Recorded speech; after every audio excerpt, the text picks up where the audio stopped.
This episode is going to make some of you very angry at me. In fact, some of you are going to be really pissed off at me, and there's going to be chaos in the comments section. But it has to be talked about. I know a lot of you don't want to hear it, but this has to be talked about. Welcome to HBRV Lifestyle, the podcast. I'm the host, the Honey Badger, here to give it to you straight and transparent about the RV business, as well as some other things. Now, before I launch into this, I want to cover something really quickly, so give me 1 minute and hear me out. On this podcast, I have given JD from Big Truck, Big RV a lot of crap, okay, especially during the Lippert frame failure, frame flex beginning days, okay? Did JD take it personally at first? Yes. Have him and I kind of sorted it out? Of course. Because it's not personal. It wasn't an attack on JD himself. It could have been Joe Blow who went and did that Lippert interview, and I would have gone after Joe Blow about basically what was going on there, right? I've done the same thing with Matt's RV reviews, Josh the RV Nerd, you name them, okay? Anybody that's dealing in a corporate environment, okay, and not making fun of them. I'm not even giving them crap because it's personal. It's about the way corporations, I want you to hear this clearly, it's about the way corporations control content. That is what I am after. It can be, E.T., it could have been Bigfoot. It could have been whoever. It has nothing to do with the person. It has to do with how corporations control content.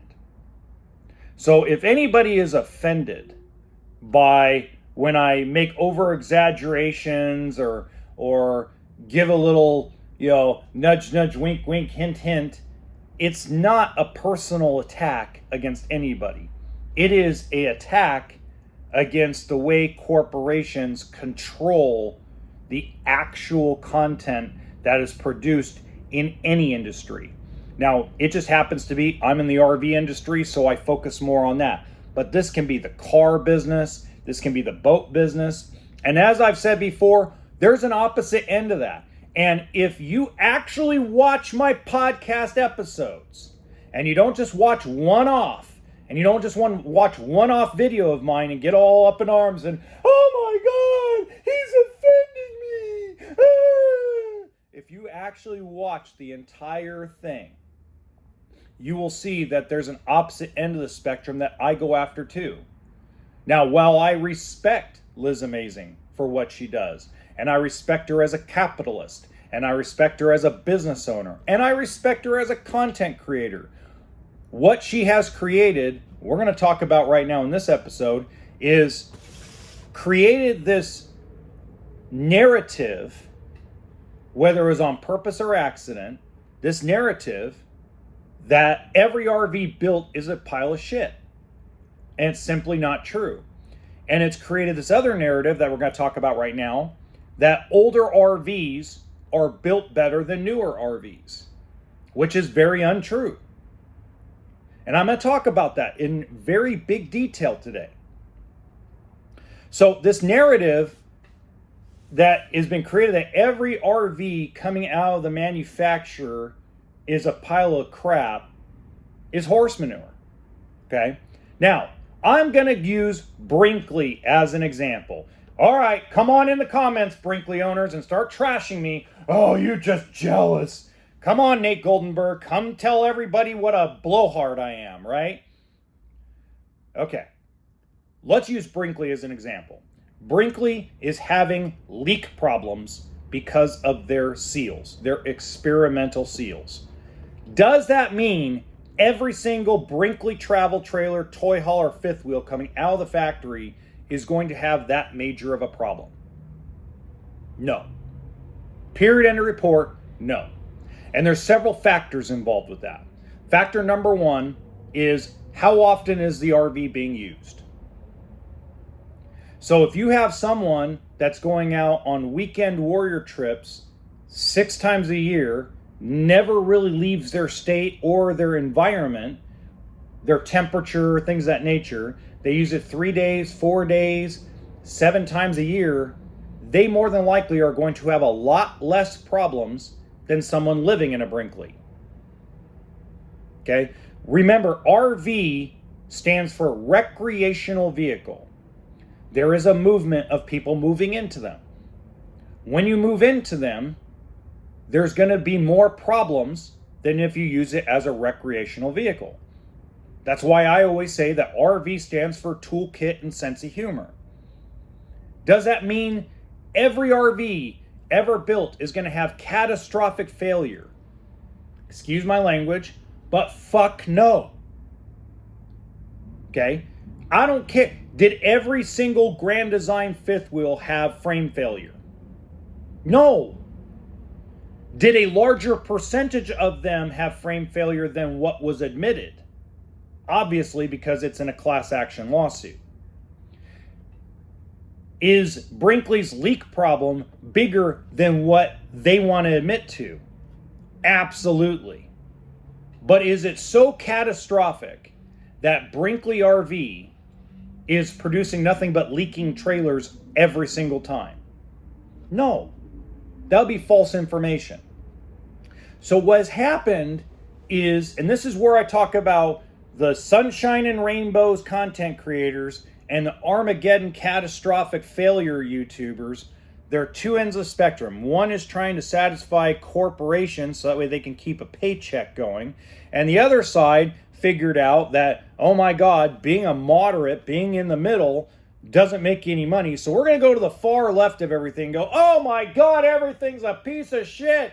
Oh, they're built like horrible. Oh, they're built like crap. Blah, blah, blah, blah, blah. It's just craziness. It's absolute nuts. Okay? Now, let me give you an example of what I mean by are older RVs better than newer. So I have taken in, between consignment and trade, 7 1990s and early 2000s motorhomes, travel trailers, toilets, fifth wheels, okay? Now, we wholesaled them. I wish I had filmed them first. I regret not filming them first because let's talk about the pros and cons. So what is better about older RVs? I'm going to tell you what's better. If they didn't have slide outs, then they have real wood cabinets. So my 1986 Jamboree that we owned, that you've probably seen videos of us camping and fishing in from like years ago, had real wood cabinets. Why did it have real wood? Because there was nothing to the motorhome. There was a small fridge. There was a 3-burner stove and an oven, a side-mounted air conditioner, small furnace. There was nothing to it. There wasn't solar. There wasn't all these heavy-ass batteries. There wasn't this big-ass shower with glass doors. There was a shower pan with a curtain. The door to the bathroom was a curtain. It wasn't a regular door. It was a curtain. So the reality is that the older RVs had real wood in the cabinets. But let's also look at the fact that they were wood constructed. So if you actually look at my 1986 Jamboree, God bless, I love that thing. We named it Jack. Within 2 years, it started wood rotting because it went from a dry climate to a beach climate, sat in storage in a beach climate, and you know what happens to wood when it starts leaking. You look at today, the majority of fiberglass units, not all of them, but the majority of fiberglass units, Brinkley, Grand Design, Forester Flagstaff, Keystone Cougar, a lot of these fiberglass trailers and motorhomes are aluminum constructed. So which is better, aluminum or wood? Well, I would agree aluminum. So the reality is that older RVs are not constructed better. If anything, what is better about them is they had real wood cabinets. In the newer stuff, it's this cheap, lightweight material. And I get it. People get upset about that. If you go look in my 1986 Jamboree, there were corners cut everywhere. If you go look at this 1995 Tioga that I had here for a little bit, there were corners cut everywhere. Just like there is today. Nothing is different. Nothing. Get it out of your head. There's nothing different outside of the cabinets.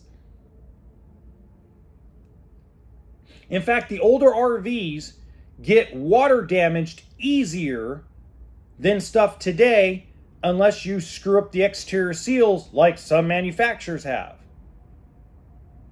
But outside of that, now, here's what I'm going to say on top of that. To give credit where credit's due, because I know, I own a 2002 Beaver and it's never ever had a problem. Okay, for that guy, you spent the money to maintain it. Do you know how many Beavers that I've seen in the scrapyard because they fell apart?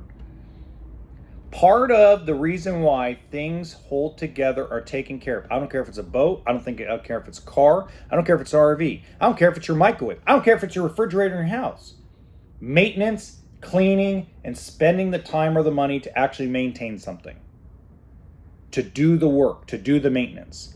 Do you know why Toyota Tercels were so awesome of a car? Because pretty much they were maintenance free. Just pour a little oil in it, do an oil change every once in a while, and it will run 500,000 miles. Not.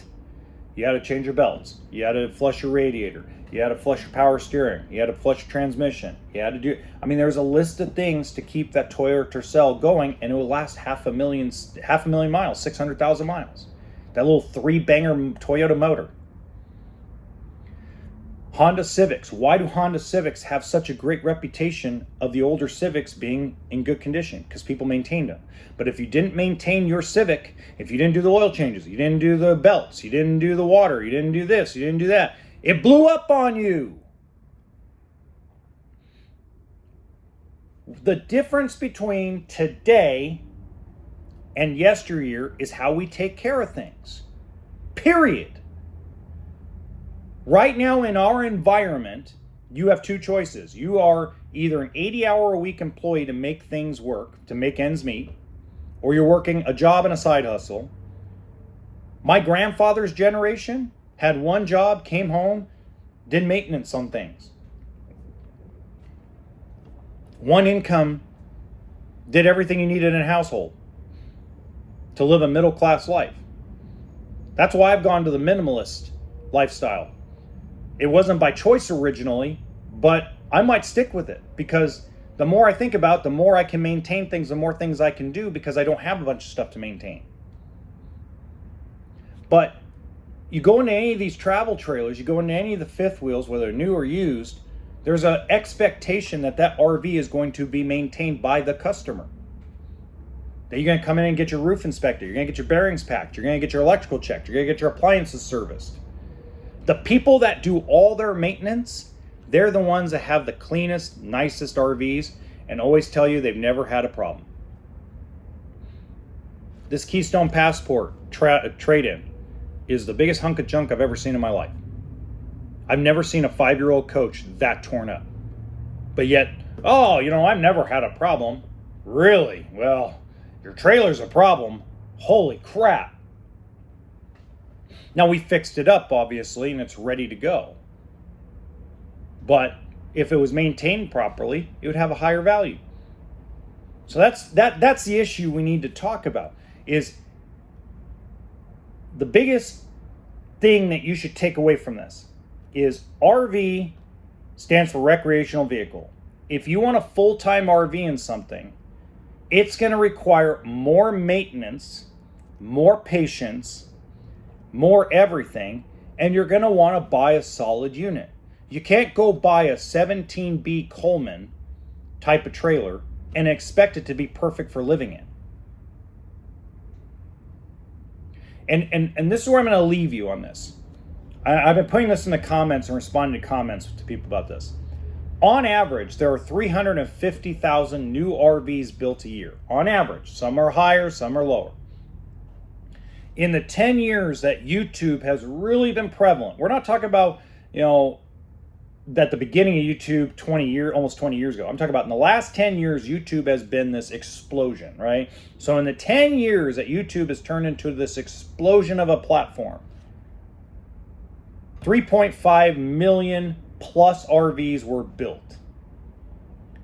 How many videos does Liz Amazing have on her channel that are catastrophic? I'm not picking on her. Stop thinking I'm picking on her. This is a food for thought question. How many does Greg Carson have? Which he's fairly new, so let's not pick on him too much. How many does Liz Amazing have? How many does Love Wingman Wisdom have? How many actual, between those three, because those are your three biggest catastrophic people, how many RVs have they actually counted that they have videos on out of 3.5 million? That's my point. My point is the percentage is bigger than the manufacturers want to admit to. We've seen that with Grand Design. Now we're seeing it with Brinkley. We've seen it in the past with Weekend Warrior. We've seen it in the past with Pacific Coachworks. We've seen in the past with even Coachman and Forest River back in the day. We're talking about 06, 07, 08. We've seen it in the past. We've seen it in the present. But it is as big as people make it out to be on Reddit, Quora, and all this stuff. No, it's not as big.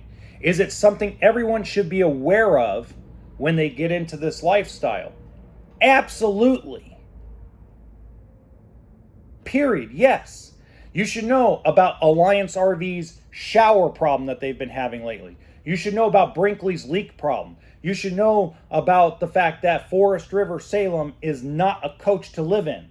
You should know that Coachman Apex is not designed to go off-roading. You should know all these things, right? You should educate you about these things. But whatever you do, don't sit there and sit on the fucking sidelines because 3 people decided that they want to tell the world that everything's a disaster. And don't buy into the bullshit that everything's sunshine and rainbows too. Don't look at the other side with all these corporatized content creators who want to make it out to be like nothing ever goes wrong and nothing's ever a problem. Both sides are wrong. But both sides make a shit ton of money because that's what people want to hear. They want to hear, oh my God, everything's perfect. Honey, let's go get an RV. We don't want to believe these people at all. Or, we can't stand that Josh the RV nerd. He doesn't even go over the fact that floors creak and floors do this and floors do that. I mean, it's insanity. It's insanity to think that the corporate guys who tell you nothing's ever going to go wrong is believable. And it's sure in hell not as believable to think that everything ever built is the biggest pile of monkey crap on God's green earth. So I'm going to close this episode with this statement. The RV lifestyle is about family. It's about building memories. And it's about experiencing, exploring something outside of everything that we see on our damn phone every single day.